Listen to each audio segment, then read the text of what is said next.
ಕರ್ನಾಟಕ ಸರ್ಕಾರ ಜಾರಿಗೆ ತರಲಿಚ್ಛಿಸುವ ಮತಾಂತರ ನಿಷೇಧ ಕಾಯ್ದೆ ಹಾಗೂ ಹಿಂದುಳಿದ ವರ್ಗಗಳ ಕಲ್ಯಾಣ ಇಲಾಖೆಯು ಆದೇಶಿಸಿರುವ ಕ್ರೈಸ್ತ ಸಮುದಾಯದ ಚರ್ಚ್ಗಳು ಮತ್ತು ಸಂಘ ಸಂಸ್ಥೆಗಳ ಗಣತಿ ಆದೇಶವನ್ನು ಹಿಂಪಡೆಯುವಂತೆ ಆಗ್ರಹಿಸಿ ಕೆಥೋಲಿಕ್ ಸಭಾ ಮಂಗಳೂರು ಕ್ರೈಸ್ತ ಧರ್ಮ ಪ್ರಾಂತ್ಯದ ನೇತೃತ್ವದಲ್ಲಿ ಇಂದು ಜಿಲ್ಲಾಧಿಕಾರಿ ಮೂಲಕ ಸರ್ಕಾರಕ್ಕೆ ಮನವಿ ಸಲ್ಲಿಸಿದರು. ರಾಜ್ಯದಲ್ಲಿ ಮತಾಂತರದ ಕುರಿತ ಚರ್ಚೆ ಬಹಳ ಬಿರುಸಿನಿಂದ ಇತ್ತೀಚೆಗೆ ನಡೀತಾ ಇದೆ. ಸರ್ಕಾರ ಮತಾಂತರ ನಿಷೇಧ ಕಾಯ್ದೆಯನ್ನ ಜಾರಿಗೊಳಿಸಲು ಚಿಂತನೆ ನಡೆಸ್ತಾ ಇದೆ. ಇದಕ್ಕೆ ಕರ್ನಾಟಕದ ಸಮಸ್ತ ಕ್ರೈಸ್ತ ಸಮುದಾಯ ಒಮ್ಮನಸ್ಸಿನಿಂದ ವಿರೋಧಿಸುತ್ತದೆ. ಈಗಾಗಲೇ ನಮ್ಮ ಸಂವಿಧಾನವು ತನ್ನ ಪ್ರಜೆಗಳಿಗೆ ಧರ್ಮವನ್ನ ಪ್ರತಿಪಾದಿಸಲು, ಆಚರಿಸಲು ಮತ್ತು ಅದನ್ನ ಪ್ರಕಟಿಸಲು ಹಕ್ಕುಗಳನ್ನು ನೀಡಿದೆ. ಹೀಗಿರುವಲ್ಲಿ ರಾಜ್ಯದಲ್ಲಿ ಮತಾಂತರ ನಿಷೇಧ ಕಾಯ್ದೆಯ ಅಗತ್ಯವಾದರೂ ಏನು? ಯಾವುದೋ ಒಂದೆರಡು ಆಧಾರವಾಗಿಟ್ಟುಕೊಂಡು ಇಡೀ ಕ್ರೈಸ್ತ ಸಮುದಾಯವನ್ನ ದೂರುವುದು ಸರಿಯಲ್ಲ.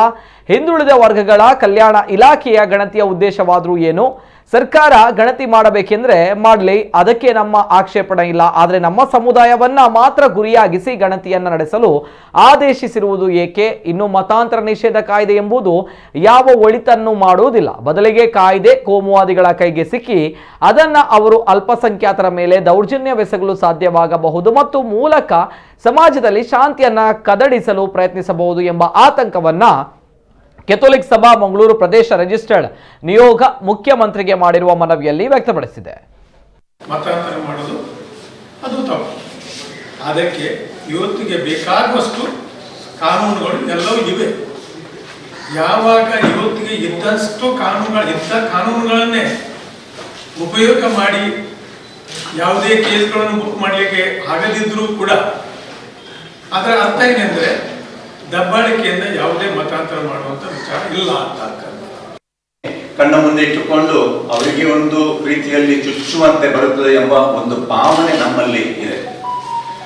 ನಮ್ಮಲ್ಲಿ ಸಾವಿರಾರು ಸೇವಾ ಸಂಸ್ಥೆಗಳಿವೆ, ಸಾಮಾಜಿಕ ಕಾಳಜಿಗಳ ಸಂಸ್ಥೆಗಳು, ಶೈಕ್ಷಣಿಕ ಸಂಸ್ಥೆಗಳು, ಆಸ್ಪತ್ರೆಗಳು, ನೂರಾರು ವರ್ಷಗಳಿಂದ ಸೇವೆ ಸಲ್ಲಿಸುವ ಈ ಸಂಸ್ಥೆಗಳಲ್ಲಿ ಎಲ್ಲಿಯಾದರೂ ನಮ್ಮ ಸರ್ಕಾರ ಮತಾಂತರವನ್ನು ಕಾಣಿಕೊಂಡಿದೆ, ನೋಡಿಕೊಂಡಿದೆ ಎಂಬುದು ಒಂದು ದೊಡ್ಡ ಪ್ರಶ್ನೆ.